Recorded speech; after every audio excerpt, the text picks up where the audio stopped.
Good morning. Good morning. How's everyone doing this morning? After a good long weekend. My name's Tom Ming. I'm with Palrock Advisors, and I'm here today to talk to you about the first quarter webinar. We're going to do a webinar every quarter to talk about trends in the financial markets and retirement, more importantly. And then today we're also going to talk about the newest fee disclosures. So with that, we'll proceed.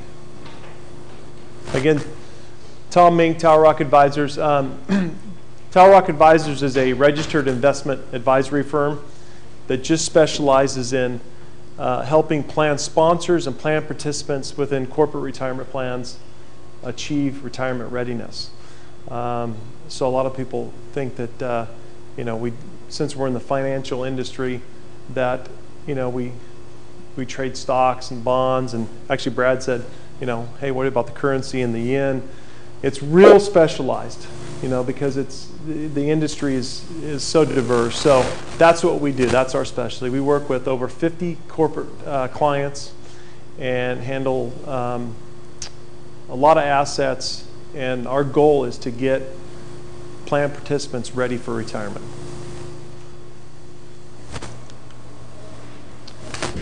So today, as mentioned earlier, we're going to review 2012, and we're going to look at trends for 2013.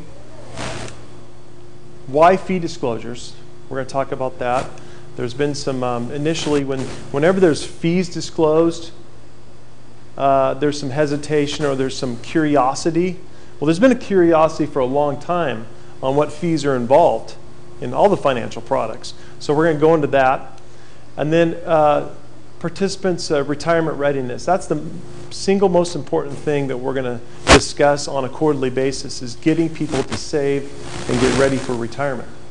That's the biggest issue we have. I don't know if anybody listened to, I think it was Jay Leno, but Bakersfield is now the least literacy city in the United States. Okay, people aren't getting it, so we're continually trying to drive and get people to save and focus on saving for themselves so they can have a brighter future. Anybody hear that? Yeah.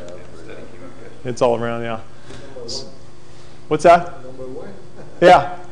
So here we go. So last year, a review of last year, the S&P 500, 14.28%.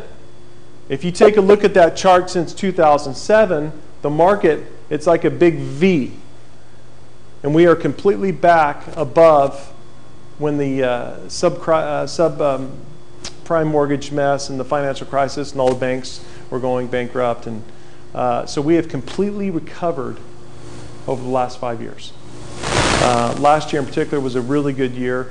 But I can tell you when I talk to participants on a weekly basis, and I ask them probably in mid-June of this year, where do you think the market is? Most people said, probably flat to maybe a little bit above. So our perceptions and all the news that we hear on a daily basis really jades our views of actually what's happening out there. Okay? So it's really important to understand that our economy has recovered since the crisis, the financial crisis. Is it a bull market? Probably not a bull market. It's more of it's a recovery. It dropped so precipitously fast because of what was going on that it's almost a recovery versus a bull market. But when you take a look at what's driving this market, it's corporate America. Corporate America is more flush now than it ever has been in the history. They have more cash on the sidelines. They're making more profits than ever. So so this year is just an indication that the market is recovering versus being a bull market. So what are the trends that we're looking at going forward?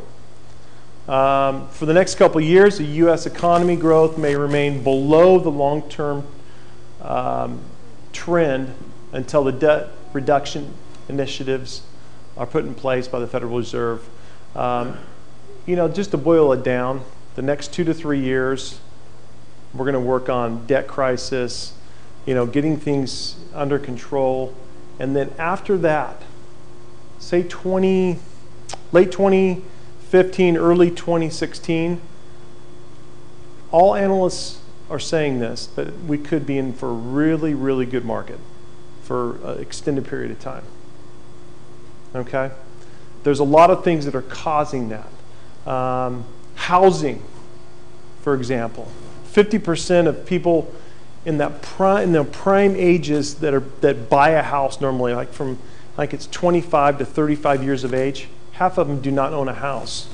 So, there's going to be a lot of housing demand that's being built up, and by 2016, 2017, we're going to see the housing recovery. Autos. Half of the autos on the road right now are 11 years or older. That's incredible. So by 2016, 2017, they're going to start buying more cars. Biotechnology and the energy logistics industry is going to continue just to thrive. What we don't see on here is technology. The cloud. The cloud's going to drive everything technology-wise. So it really looks good for us for the next 15 years. Next couple years, it's just going to be rough waters, sub average returns. So maybe they're looking 3 to 5%, 6% returns for the next couple of years. But after that, we're looking for a really strong economy. Europe and China. This is the negative and positive of the world economy. Europe's policymakers have shown that they stand behind their union. The problem with Europe is they're not like the United States. Where the United States can put something in place, and all 50 states have to go by that policy. Where the European Union has Greece, which their people work about 4 hours a day and take 8 weeks of vacation. And you have Germany and a few other countries that are fiscally very responsible. So you have countries that are fiscally very responsible carrying the slack of, the Greece and Spain, where they aren't fiscally responsible. So it's going to be really hard for them to get out of the way of themselves. I mean, they're going to. It's, the most analysts that I've kind of listened to here in the last several weeks think that eventually this thing will break up, just because the fiscally responsible countries like Germany will not stand to continue to pay the debt on countries that aren't. China on the other end, and India, I mean, these are the companies that are growing, making the world, really dragging the world economies with them. They are growing faster than any other economies, along with Brazil.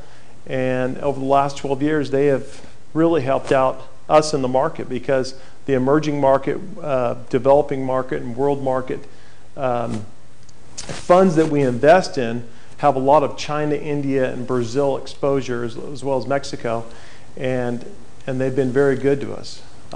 They are slowing down a little bit, but China and India will be the beast for the next 40 years for the world economy. So if I had a chart, and I don't, but it shows the gross domestic product of China and India versus the rest of the world, and they're about 40% by 2050. So just those two countries will dominate the world. Interest rates, inflation, and currencies.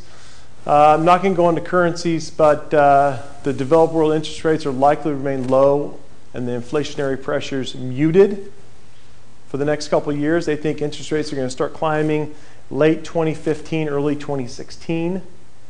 The decade-long weakening of the U.S. dollar is probably ending as a trade and currency accounts balances start to improve. So, we still have some time. If you haven't bought a house, if you haven't taken advantage of low interest rates, now's the time. Now's the time to do that, because we're never going to see interest rates this low again. I mean, they're artificially low to stimulate our economy. If they're higher, if they increase, It costs more to borrow money, which slows the economy. So they are temporarily low to get us out of this mess that we've been in, okay? So you just have to remember that these low interest rates are probably not coming back during our lifetime. It's the biggest point I want to make today is if you haven't bought a house, buy one here in the next couple of years. Probably the best investment you can make. Second topic is fee disclosures. I think fee disclosures are fantastic. Thank God they finally came out with disclosures on what people are paying for their financial product or their mutual fund, okay? Why did this happen? Well, this happened because of the Financial Reform Act. When this whole market started to crater in 2007, the subprime crisis, banks were going bankrupt, large investment firms were going bankrupt, and they said, okay, enough's enough. We're going to have all financial products disclose what it costs in a dollar amount to invest in their products.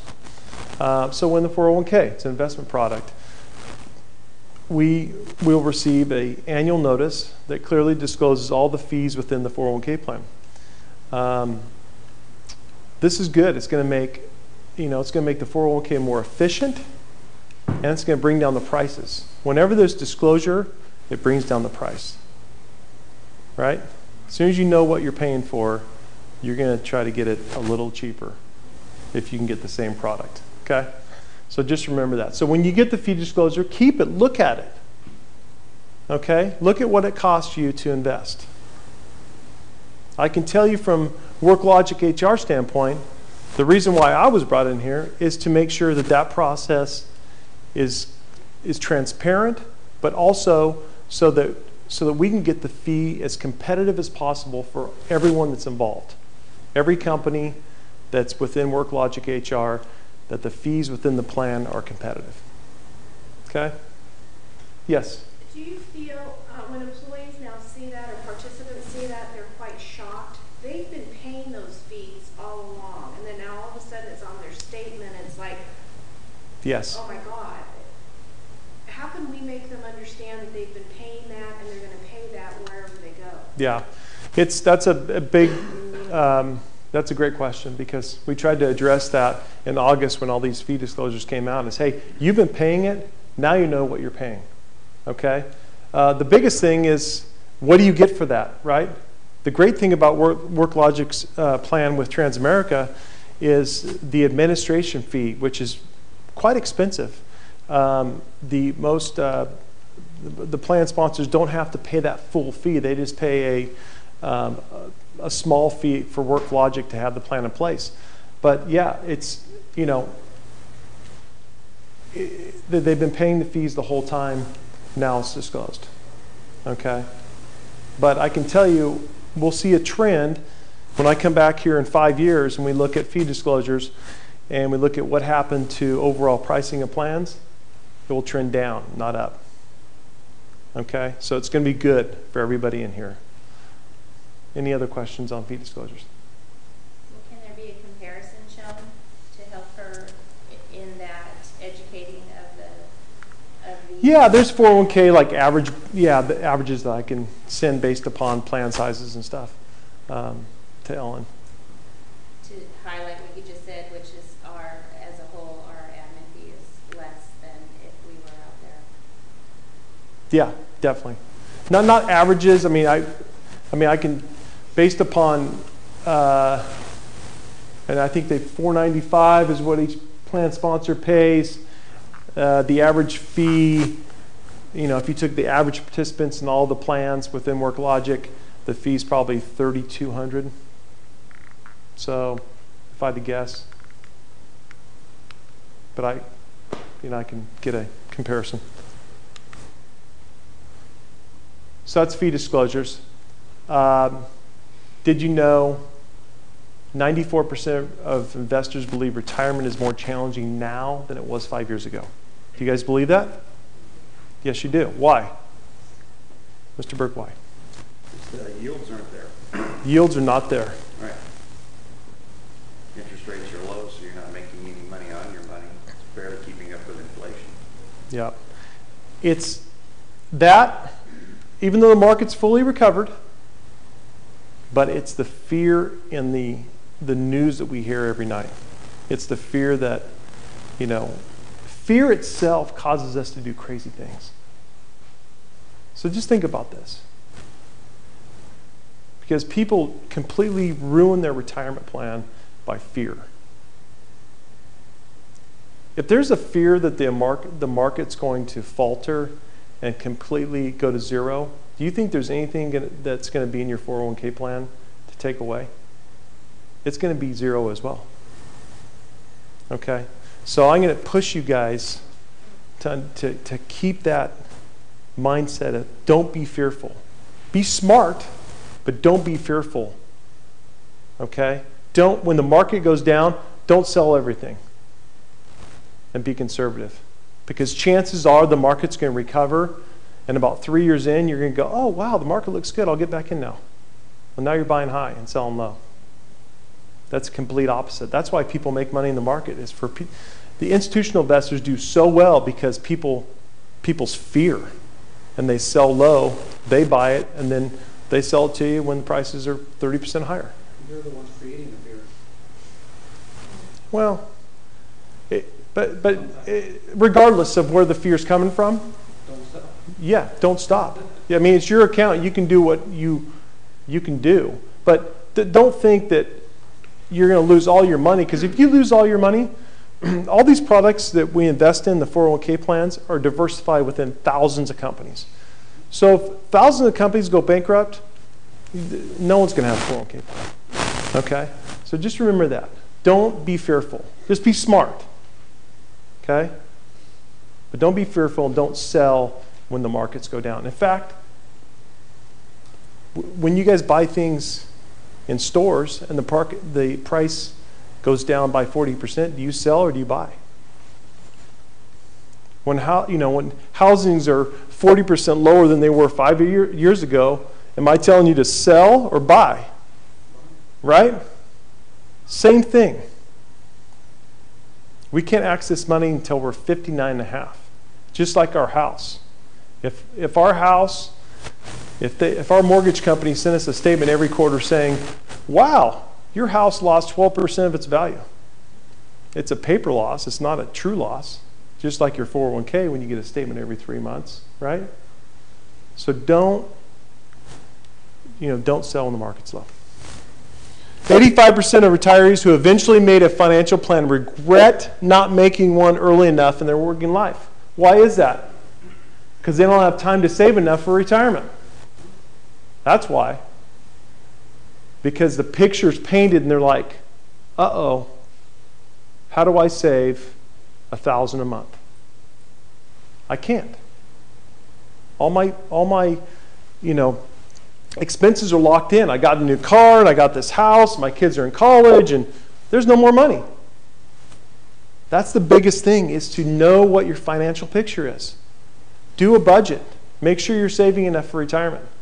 You should have 70% of your income at retirement. Okay? And then finally, 41% of those in their 40s and 50s have tried to figure out how much money they will eventually need to save. So 41% of people have put a budget in place, or they have some sort of financial picture that's going to allow them to have a goal to get to. Okay? Set your goal. I know I don't want to live off Social Security if it's there at retirement. Right? I want to travel, go see my grandkids, do things. So speaking of Social Security, does it all add up? This is our sources of income for retirement. Well, let's carve out a portion of it. 20% of it, most of us don't have. Unless you work for the government or a really nice corporation. You don't have a pension, which is a defined benefit plan. Right? Social Security it's underfunded right now.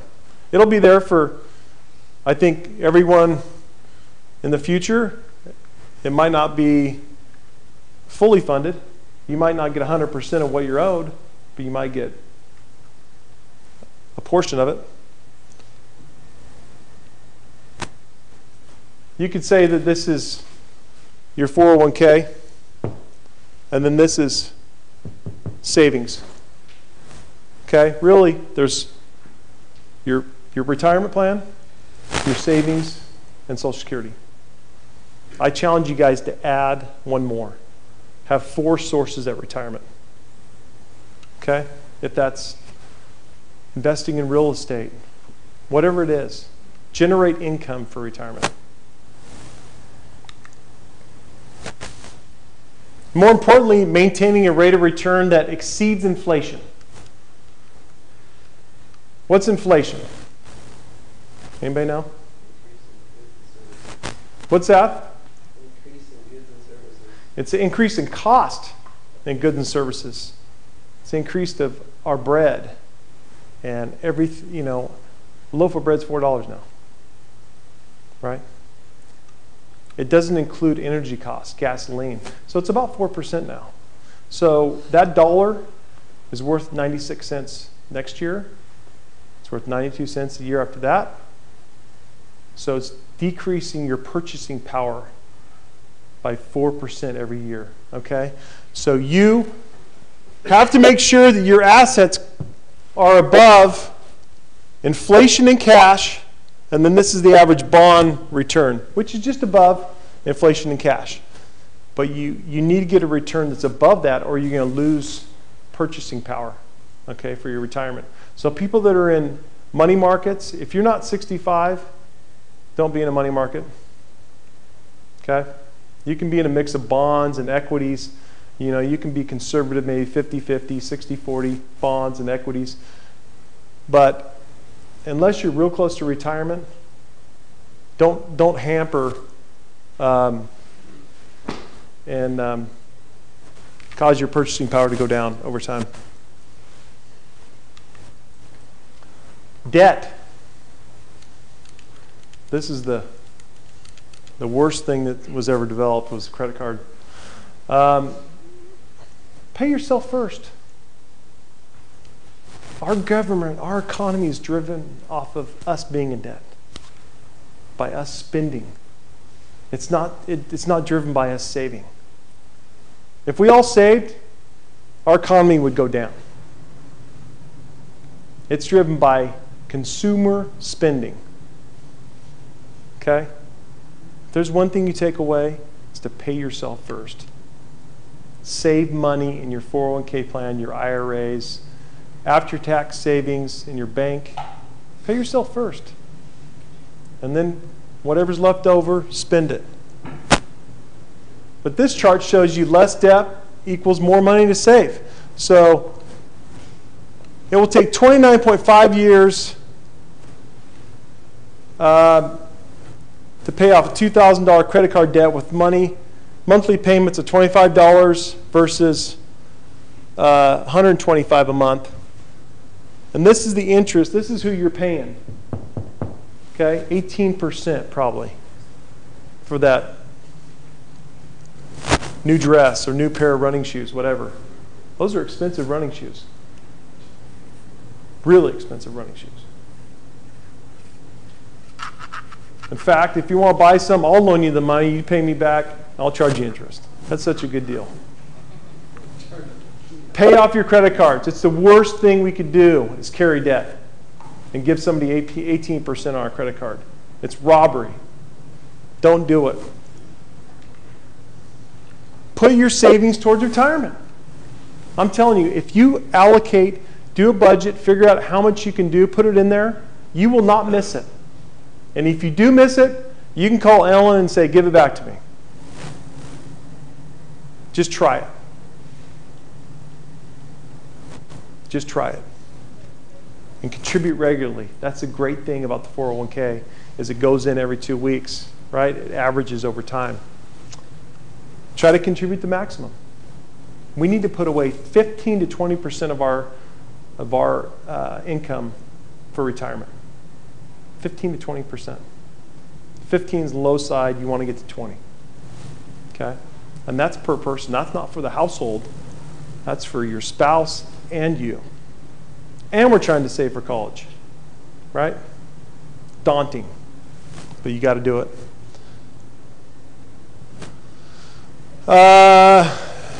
2% challenge, never mind that. Annual contribution increase. Try to increase it 1%. The hardest part is trying to get to that 15%, right? 12 to 15, and then try to bump it up 1% a year. You won't really feel that, but you're going to feel trying to get it up to that 12 to 15%. Okay? So the annual increase is easy, but just try to focus here in the next couple of years to try to get it towards 15%.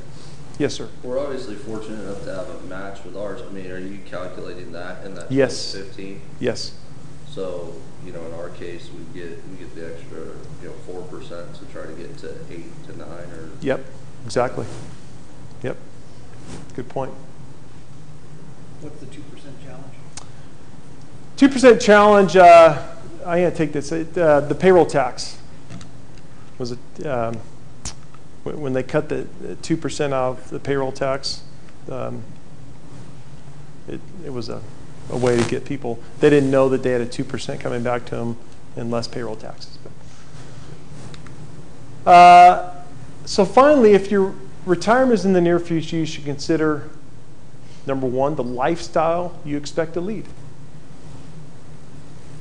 Like I said earlier, I want to travel. I want to go see my grandkids. I want to take them to Disneyland. I want to go do things. So I know my lifestyle, I need to sacrifice for today to have that lifestyle tomorrow. And I'll be with you in just a second. How does your lifestyle affect your need for income? Directly. That 70% is the minimum, okay? So that's what you should be shooting for. So if you make $50,000 a year, 70% is $35,000 during retirement. Take 70% of your income, and that's what you're going to need to live off of. The way do you get to that is the average withdrawal rate's about 4%. So whatever those commercials where the guy's carrying around a number that says 1,234,000, okay? His retirement income is 4% of that number. Because that's the average, that's the normal withdrawal rate during retirement. So I can help you with that. It's real easy. You just have to tell me where you want to be, okay? Investing strategies include asset allocation. Asset allocation are the pre-built funds, okay?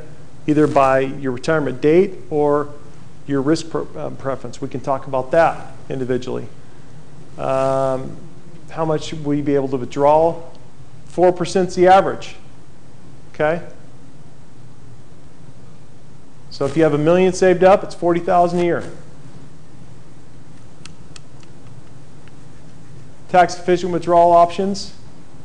Take it when you have zero earned income, okay? So we build up all this money during retirement, and the main reason why we put money into a tax deferred 401k plan is that we're not paying Uncle Sam at the current income levels that we are during our working life. But the advantage, besides the match, or the company contribution, the advantage is paying at a lower tax bracket when you take the money out, which could be 10 to 12%. That's the advantage of being a 401k plan. So make sure when you take your money out that you have zero earned income or as close to it as possible to be in that lowest tax bracket. And then work with a financial representative. I'm sure that several of you have your own personal financial representative. Work with them. If not, get a hold of me. Let me help you out. Let me help you do a budget. Let me help you set a goal so you can achieve that goal. Yes? Going backwards a little bit, you showed a pie chart, showed the sources of retirement income, earnings, pension, Social Security, assets. You mentioned also number 12-15% to try and make that a target. Is that just considered for the earnings portion of those 4 funding sources, or if you put aside 15% just as a general rule of thumb, you could retire with 0 Social Security? or one of those other pieces? No, that's including Social Security. Okay. That's assuming that Social Security, you will receive, 100% of what you're owed in Social Security. And that you have a certain average amount of assets as well, so that's just for that piece of the pie. Over a 25-year period minimum. Gotcha. Yeah. I mean, really the number is to figure out how much you need at retirement is how much you have to save and your withdrawal rate of 4%, maybe 5%. So if you can save $1 million, you can, withdraw 4%, it's $40,000 a year, or 5%, it's $50,000 a year. And that's, so plus Social Security. So Social Security's maybe another $2,000 a month. So that's, $60,000 to $70,000 a year. But what's that worth in, 30 years? There's a lot of young people in this crowd. It's going down by 3 or 4% a year, right? So it's better to save as much as you can on the retirement side, because Social Security, we don't know where it's going to be. We assume it's going to be there. Yeah.